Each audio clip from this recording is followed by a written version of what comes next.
Hi, it's Sue here from Inspired Messages, and here we are in February already, which is great as we're moving towards spring, which can't be bad. So, I am still in Thailand. I stayed here, we extended our stay so John, my husband, could have a hernia operation as it's so difficult. As you know, in the UK, long waiting lists, etc., etc., and it needed doing. But I will be back for the March issue of my newsletter and my video. So for now, let's get started and let's see what is in store for February. So, first of all, February is actually the month to make plans and connect to those people who can help you along the way. So these people will be on the same wavelength as you, and you probably are already in touch with them. They're probably already around you. They might be part of a group, but they are willing to support you, and you're willing to support them because we've got Jupiter in Aries, and Jupiter is really supportive. Jupiter actually is the ruler of Sagittarius, and if you have Sagittarius friends, they are very supportive. So we have a great supportive energy at the moment for the next 4 months. I've mentioned that before. So yes, it's time really for you to make plans because Jupiter is at 6 degrees of Aries at the start of Feb and will be at 11 at the end of the month. And I mentioned last month it races through Aries and it moves into Taurus in May. And Aries is the sign that initiates and starts projects. As I mentioned last month, doors will open and they will close very quickly. So don't miss this opportunity really to change your life to a more positive expression of who you are. Obviously, you've got to listen to your inner voice, your intuition, to see if it feels right for you.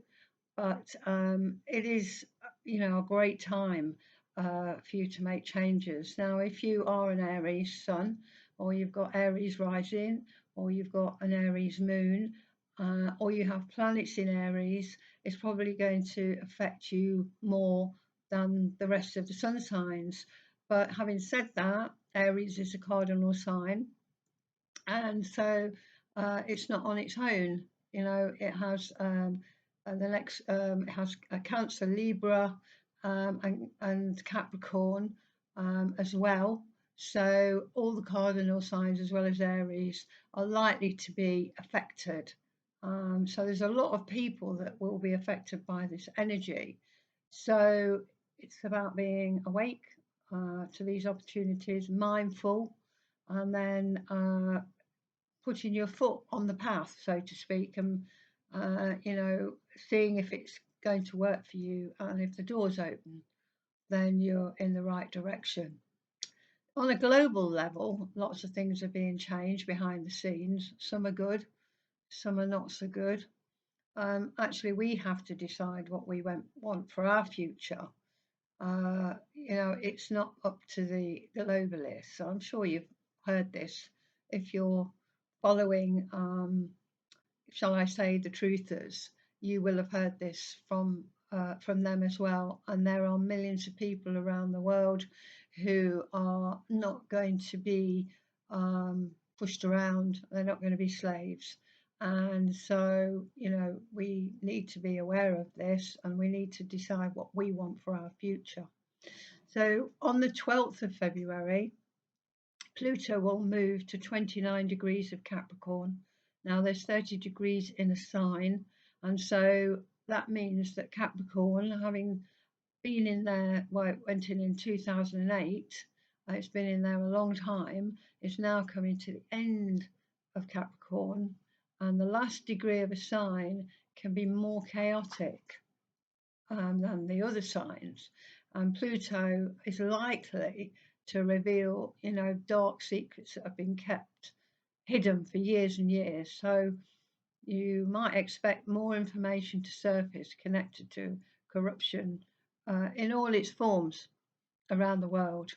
Um, as I say, there's so much going on if you do your research, but as usual, it's not on the MSM, which is why you have to search on BitChute and Rumble.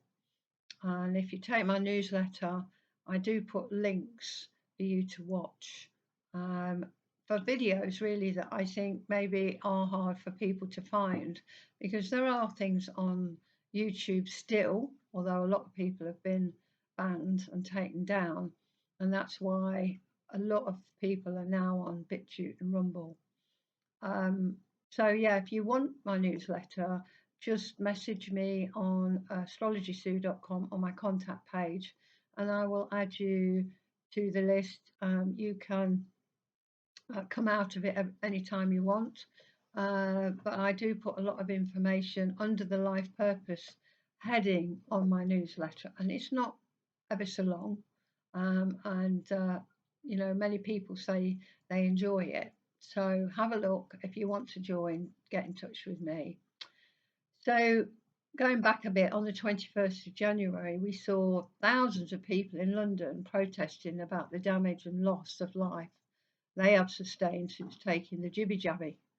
And during the protest, speakers gathered outside the BBC who are well known and want to stand up for truth and justice. And one of those people was the Conservative MP Andrew Rigdon.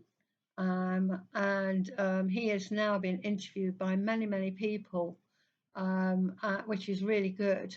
But because he's stood out and stood up, he's been suspended. Um, and they've made an excuse. You know, they're trying to shut him up. But he's not going to stop. He says that he needs accountability for what's happened. So he's obviously quite a strong character. And I will put one of his videos on my newsletter so you can see what he has to say. We are actually, all of us, being asked to reevaluate what's important to us. And it's not things that are important, like the latest iPhone, the latest toys. It's people, love, family, and the community that we all need to sustain us, because we're social beings.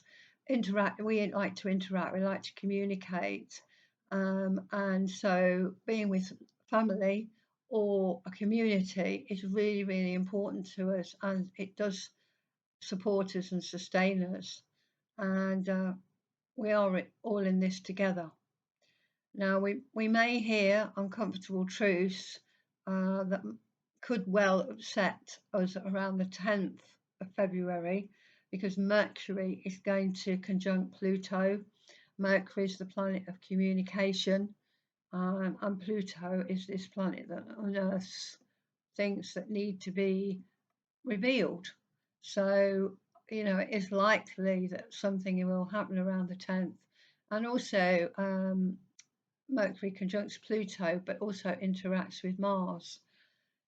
Actually, it might clear the air, and it might put us on a new path, because if we, you know, all the things that are hidden, they need to come up. We need to know what we're dealing with, and then we can start afresh. So that's what I mean about putting us on a new path. And more and more people are becoming aware of what the intention is for us from the globalists. And you know, people power is you know, it's strong. So we need to be out there doing our bit, whatever that might be. And I try to do my bit with my newsletters and my videos.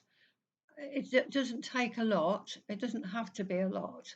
But if we were all doing something, then it changes the energy, changes the vibration, and it brings more truth into the world, which is, you know, what we want.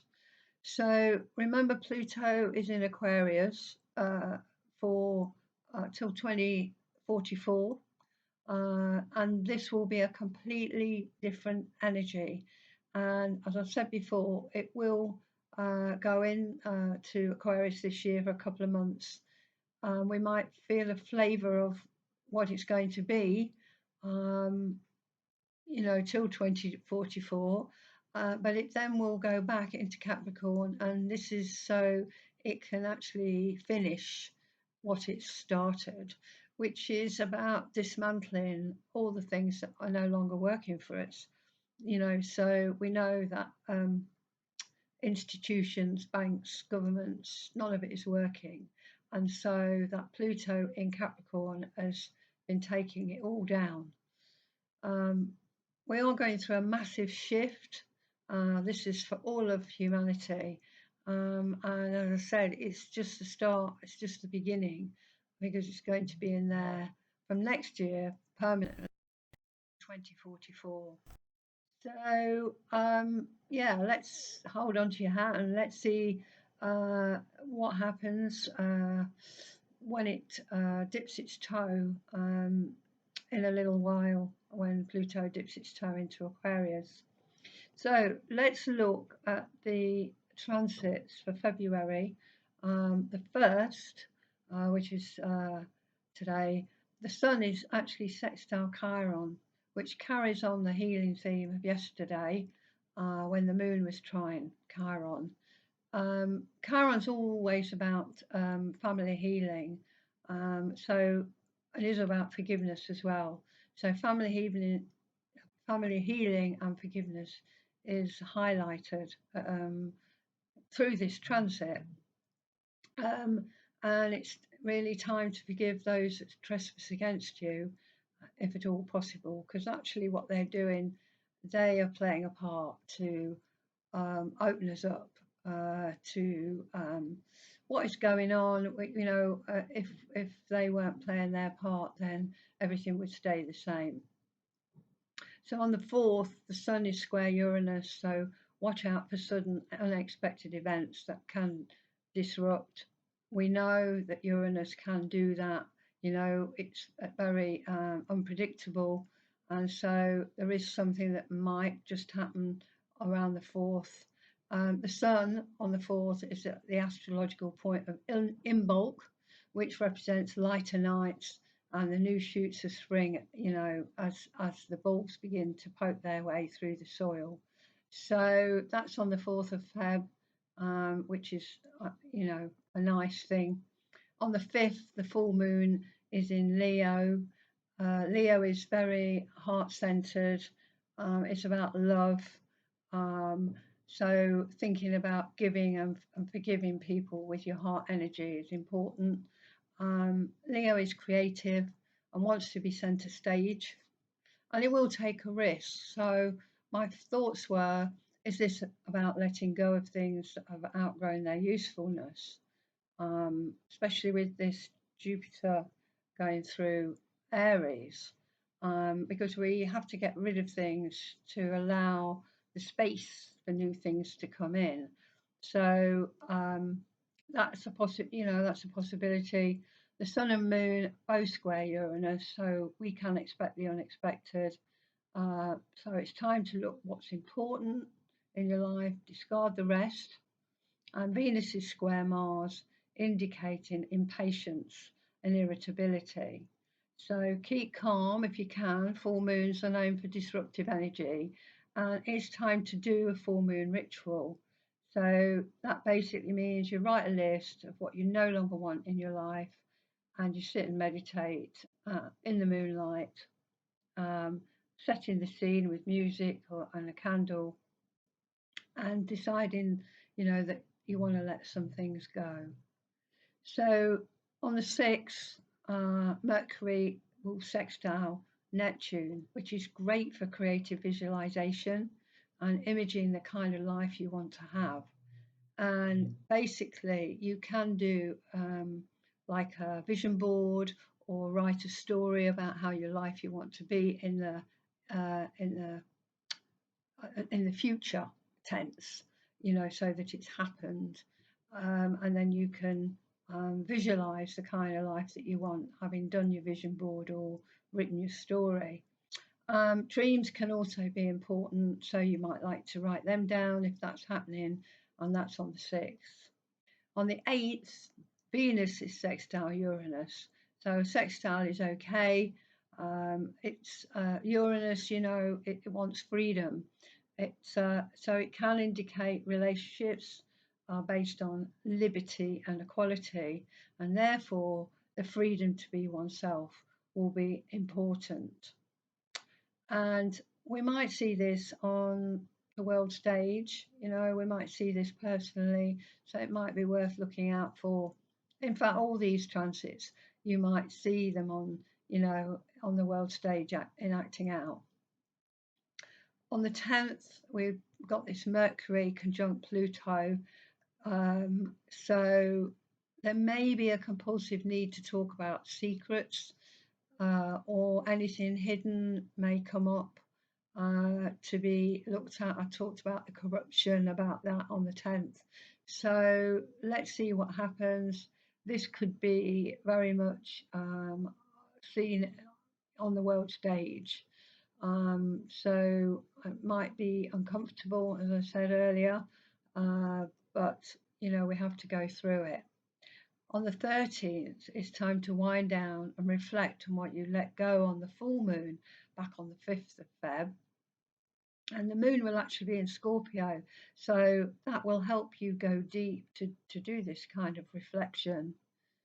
And on the 18th, the sun moves into Pisces, and Pisces is a water sign, and these people are compassionate and romantic, artistic, sensitive, and actually they're always there to help people less fortunate. So it's a nice sign, it's a lovely sign, and for them this year, money and material benefits are likely in 2023. And on the 19th, Venus is sextile Pluto, so relationships can be extreme and have a feeling of loving completely or not at all. So this is the soulmate connection, you know, the moth to the flame, the passion and everything is in this Venus sextile Pluto. So look out for that if you're, you know, in a relationship. And then on the 20th, the new moon is in Pisces. And that again can help us visualize the future we want and the future we deserve. And Pisces, as I've said before, is ruled by Neptune, which helps us visualize the future. And this new moon conjunct Saturn, which I think gives us some structure and form for our new visions.